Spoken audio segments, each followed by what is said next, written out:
Hello, everyone. So today I'm going to continue with explanation for the Canadian citizenship preparation summary. And last time we started the Canada history part. Before we continue, I just would like to recap some points from the last time. So one of the things I would like to recap that Canada in the beginning was a single province, which is called Province of Quebec. But in an important date in 1791, we have something called the Constitutional Act, which divides the province of Quebec into two different provinces, the Upper Canada, which is now Ontario, and Lower Canada, which is now Quebec.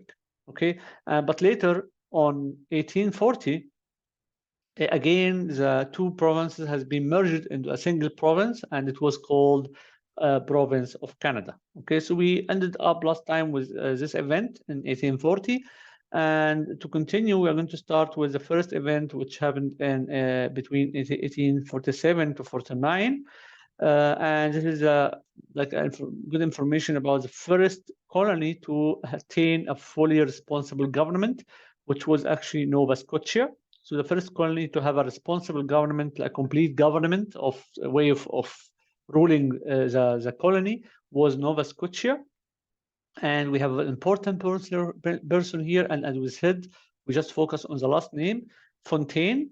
Fontaine was the first head for the first responsible government. It is similar to the prime minister, but it was not called the prime minister yet. It was not called, so we don't have this like title of prime minister, but it was called the head for the responsible government. Okay, and that was actually in 1849. I don't think the dates here are important, but what's really important is Fontaine.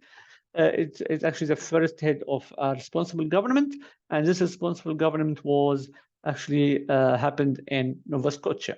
Okay, in 1853, we have another important person, which is Marie Carey, which was the first woman publisher in Canada, and was working on the Provisional Freedom newspaper and focusing on the anti-slavery topics. Okay, next in 1864, between 1864 and 1867, and this is a very important part from the Canadian history. At this time, 4 different colonists just decided to make a new confederation or a new country. So actually, province of Canada has been split again. So it was only one province, which is called Province of Canada, has been split again to Ontario and Quebec. And then they decided to, with other colonists like New Brunswick and Nova Scotia, to form a new country or confederation, which is called Dominion of Canada. Okay, so actually there was a conversation during this period between 64 and 67 between these 4 different provinces, and they decided to make a new country or a confederation and give it a name, Dominion of Canada. And this is coming by a recommendation or suggestion by Leonard Tilley, and he got this from the Bible. So it's inspired by the Bible from the word dominion of sea to sea. So we have something from the, because actually Canada has a Pacific Ocean and the Atlantic Ocean from the west and east. So that's why actually you got this sentence from the Bible, and that's why we have this name, Dominion of Canada. Okay, and this name actually has been used for 100 years. It was a common name for Canada.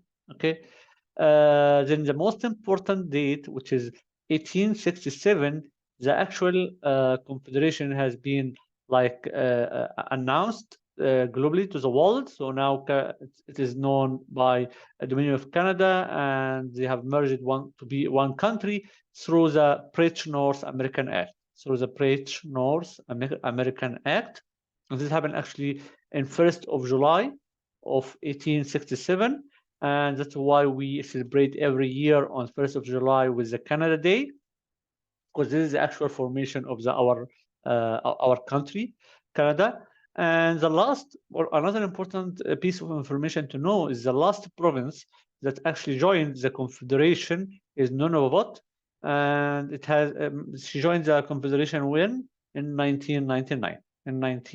99. So you need to know the first 4 provinces, which are Ontario, Quebec, New Brunswick, and Nova Scotia, and the last one, which is Nunavut, and you know the date when the Nunavut joined, which is 1999. Okay, so in the same date, which is I said is very important, we have now the concept of the Prime Minister, and the first Prime Minister for Canada was MacDonald, and that's why we celebrate his birthday, because he was the first prime minister. He was an English person, so the first English prime minister was MacDonald. That's why we celebrate January 11th as we call it as a MacDonald Day, because his birthday. Okay. And actually, his also portrait is on the $10 bill. Actually, this has been removed later, but the box says it is on the $10 bill. So we should stick with that. So if you get the question on the multiple choice, who is has its portrait on the $10 bill, would be for sure MacDonald. Okay.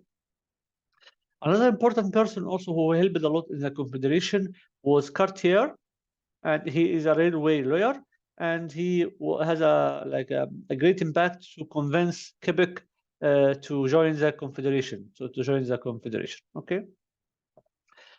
Now, after that, like the people or the Métis and the Aboriginal people feel that they have some problems. They don't have a lot of rights within Canada. So they started to make some like armed uprising, and that started in 1869 to 70.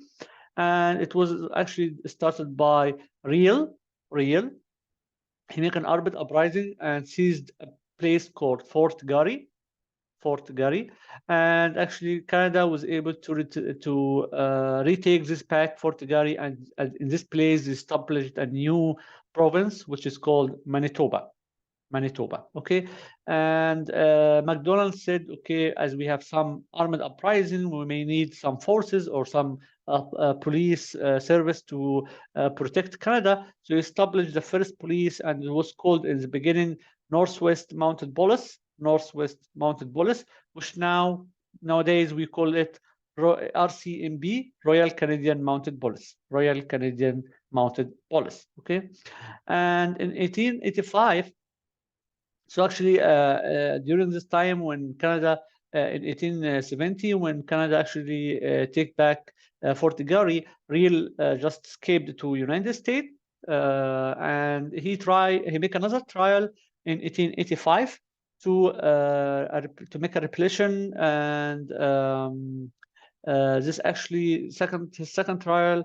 His second try, well, Canada was able to quote Riel and make him a trial, and so he at the end he has been executed, and that's why actually Riel is seen by many as a hero, and we call him as a father of Manitoba, because actually he was defending the rights of Métis and Aboriginal people, okay, against like the Canadian government at this time. So that's why many Aboriginal people consider Riel as a hero, and they call him the father of Manitoba province, because actually it was established after his uprising in 1870. Okay. Then in 1885, there was actually also a debate between British Columbia and Canada government. Canada wants British Columbia to join the Confederation, but British Columbia say we are so far away from Ontario, Quebec, and all the stuff.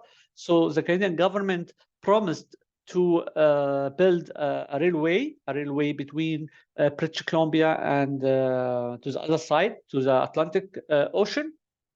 So it will connect British Columbia with the Confederation. So British Columbia decided, okay, if you do this railway, we are going to join the Confederation. So Donald Smith, which is at this time there was a director for the Canadian Pacific Railways, established the railway from sea to sea that connects the British Columbia to the Confederation, and British Columbia joined the Canadian government.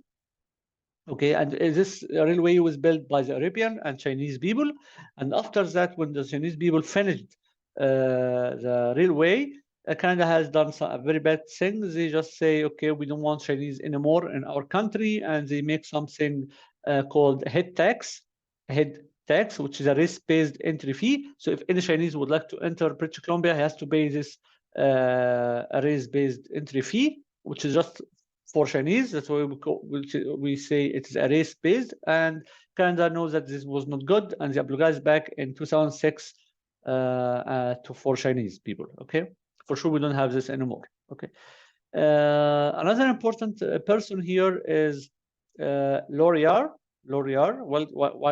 Laurier, and that was actually the first French prime minister, which has prime minister for Canada in 1896.